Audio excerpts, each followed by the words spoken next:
What's up everybody, this is Jonathan, and I'm going to be doing sort of a 2-in-1 video right now. The first purpose is to kind of test if this is going to work properly and if I'm going to get frame rate drop or not. And when I say frame rate drop, I mean like down to 5 FPS for extended periods of time, which I was getting that before.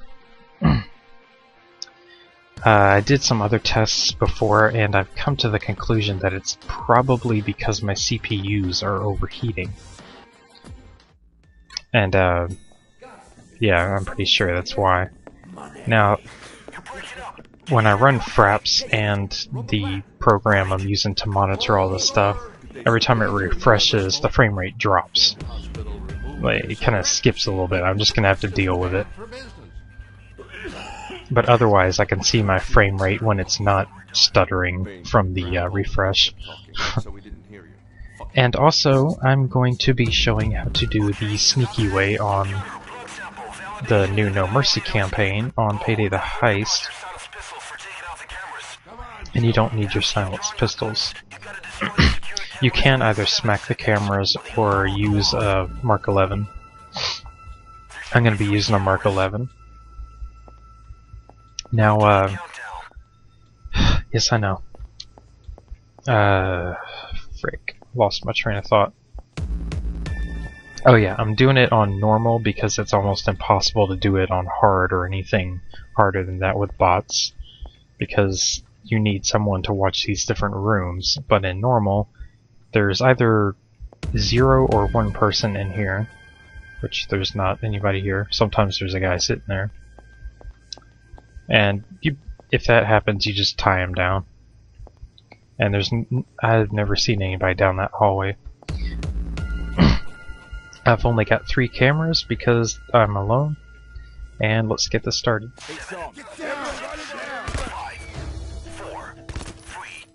Yeah, skipping is gonna make aiming rough sometimes. But like I said, since it's on normal, whoa, I shouldn't have much of a problem with it.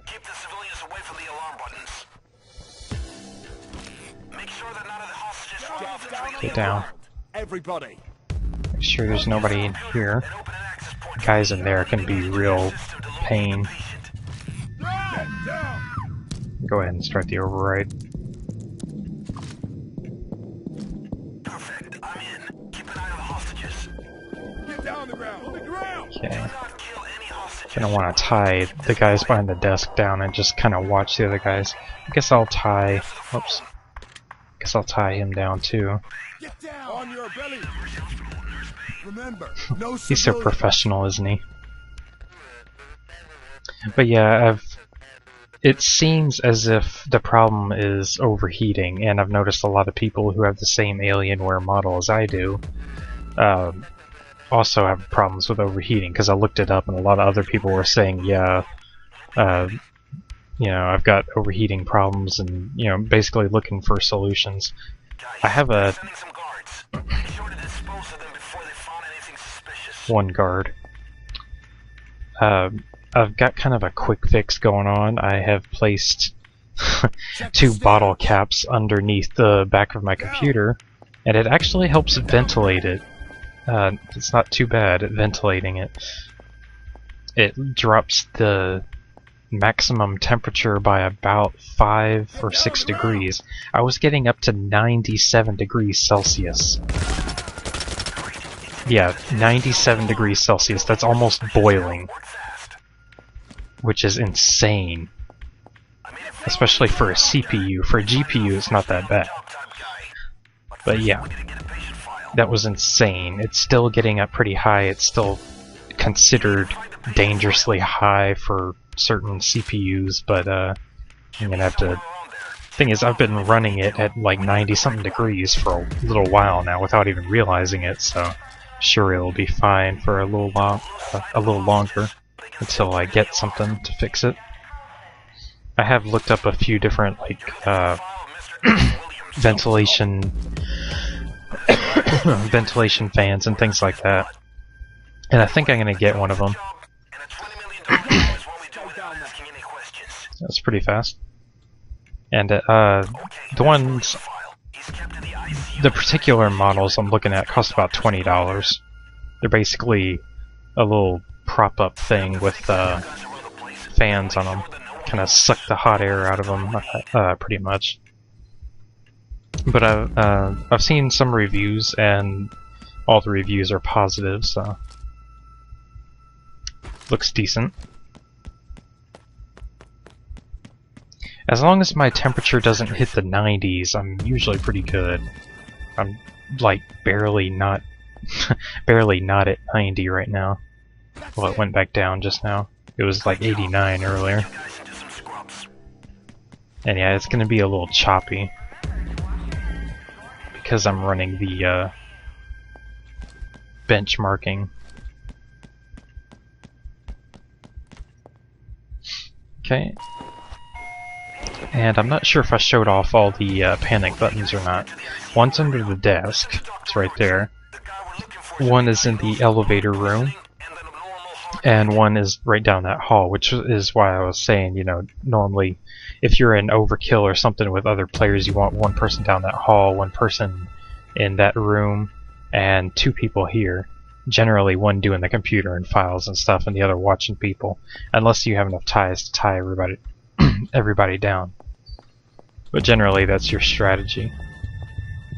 And the rest is actually pretty straightforward. You just gotta learn how to do it. I see you have your gloves on already. It's actually not that hard. Just basically listen to her, and you're looking for the guy with blood poisoning, and she usually says some kind of toxin. Miraculously woke up at the morgue, returning from a prolonged cardiac arrest. We found traces of cocaine in his blood. No, that's not him. Hypertension. And you're looking for somebody with abnormal blood pressure as well, or abnormal heart rate.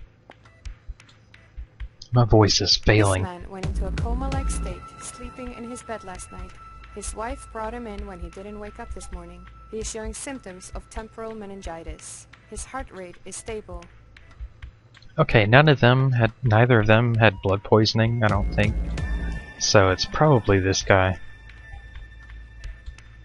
This man miraculously woke up at the morgue, returning from a prolonged cardiac arrest.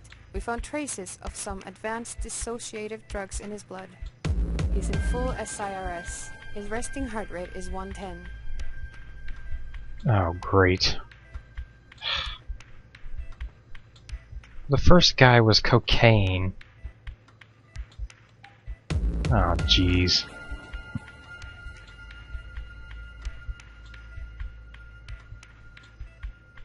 First guy was cocaine. This guy was something. Let's take another round and look at the blood pressure of the patients as well. If you have a good enough eye, you may actually be able to see the tattoo from This patient has here. a blood pressure of 114/77. He won't have to remain under medical treatment for too long. But yeah, actually you can listen to this part, and generally the one she says is going to have to stay there a while that's usually your guy. This patient has a blood pressure of 104/73. I think He it's is this currently guy. recovering and can be moved from the ICU quite soon. I'm not sure. That may or may not mean that he's the guy.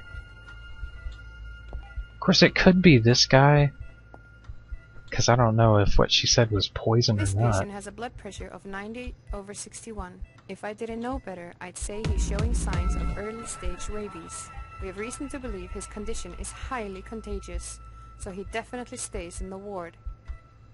Yeah, actually I'm thinking this is him now. Because I wasn't even sure what she was saying earlier about whatever he had the first time she made the round. Anyway, I'm going to choose this one. It's the blue wire. You can see right there. Red wire and yellow wire. And it was the blue one, right? Yeah. You want to have one person walk over to the alarm box, immediately start the heist, and start cutting.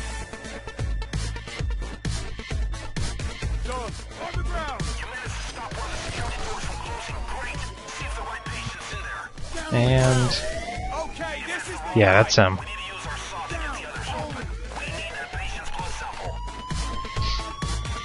Okay, now you just start testing. Put one in there.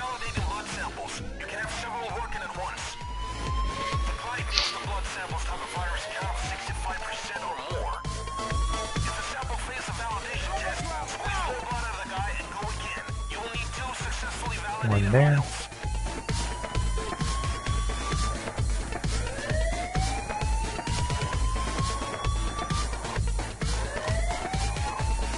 Police are on the scene. Lost my sense of direction. There's one in here. No need to have the silenced weapon anymore. Keep your guns running.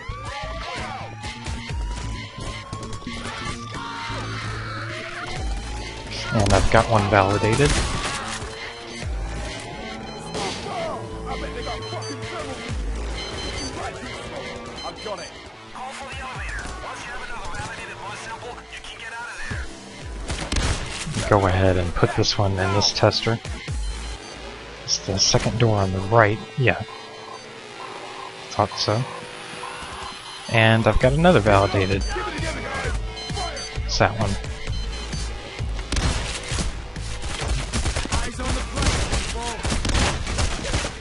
Crap. Yeah, I'm not really putting forward a whole lot of effort because it is just in normal mode. That's why I'm losing so much health. I'm not really trying that hard.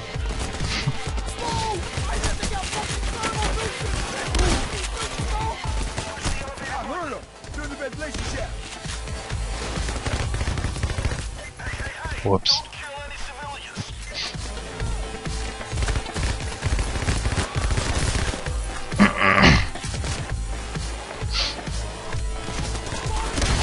That throat is just really got a lot of mucus going on for some reason.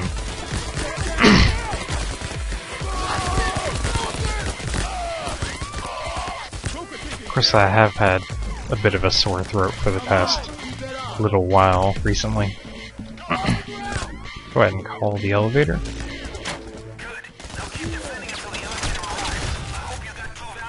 What? Oh, there's that guy standing back there.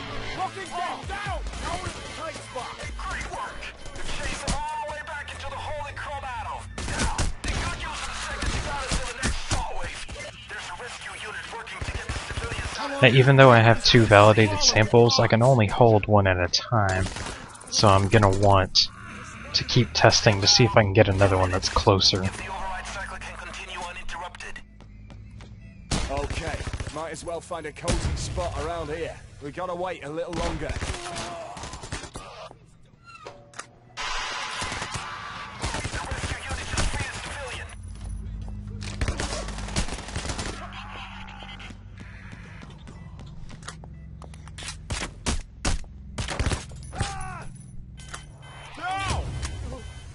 Stay low. Grab another sample, and I am getting up to 90 degrees right now. It's kind of it's getting toward the danger zone right now. They must have cut the power. Get it back on. Oh my god! Oh man. The elevator won't move until the power is back on. Contact. Now, what the reason this computer overheats, or this model overheats, is because for some stupid reason they don't have the fan set high enough. And if you go into various settings and attempt to increase the fan speed, there's actually not a way to do it unless you use a certain program. Bloody business this is. And it's actually the program I'm using right now. I'm just not using that feature. But if you try to use that feature, it causes lockups, and well, for me it's just lockups. Other people report crashes, but it kind of becomes unresponsive. A lot of programs become unresponsive, and others work just fine. But yeah, generally most of your programs are unresponsive.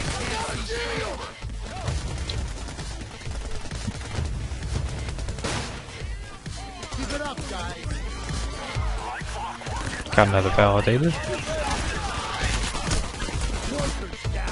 So yeah, I've tried to use that program, and at first it works really well. Keeps it pretty darn cool, but eventually the thing just locks up if you mess with the fan settings. So it's really dumb how they don't allow you to edit the fan settings, because the default settings, the fan just does not spin enough.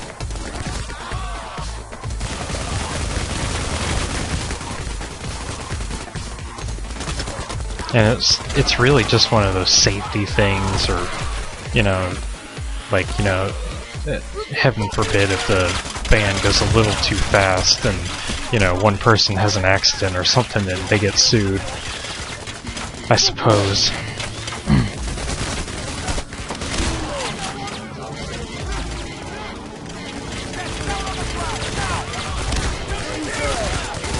But it just really pisses me off that, like, the only known workaround doesn't even work.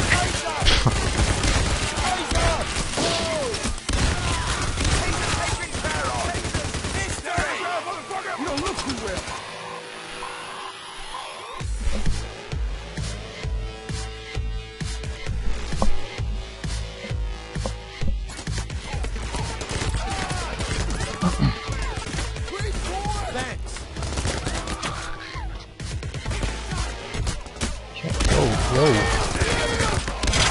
Can't see anything.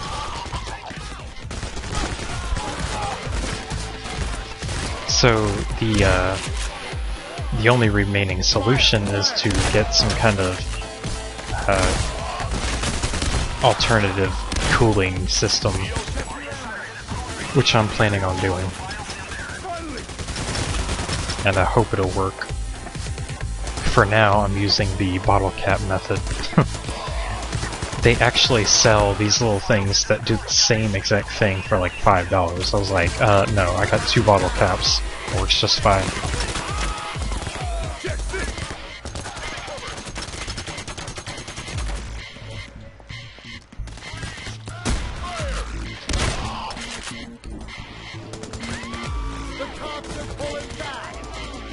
I've got it.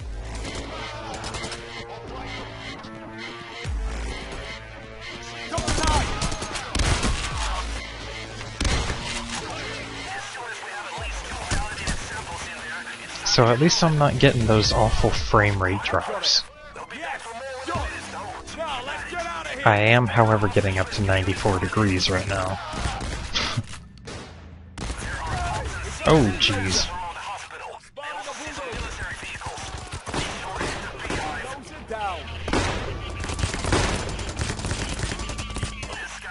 Hooray for taking the last shot at an enemy and taking all the credit.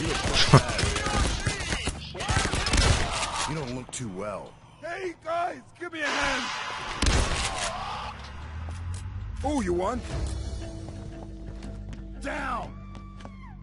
Yo, Chains. Come on. I can't wait forever. Get to the elevator. Roger that.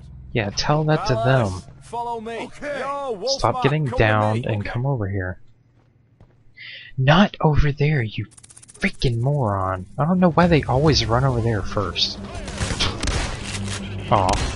Aw. Take the elevator. Okay, awesome. 30 floors to go, and I'll pick you guys up. And here comes the anticlimactic ending. Cops have been ordered to stand down and withdraw. They're letting us go. They've got the Opry on your ass. Guys, I got a circle event, and they got jets approaching. Now, when I first played this, I did it in single player, and I did actually make it to the end after a few tries. And this ending felt like it was going to be so epic. I was thinking this elevator's barely going to make it to the top, and then the doors are going to open, and I'm going to be fighting a bunch of soldiers. But no.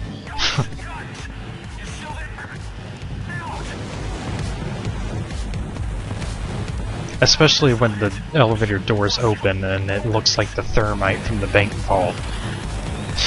Like fire everywhere. It's like, oh crap. And then I was looking up for the hatch.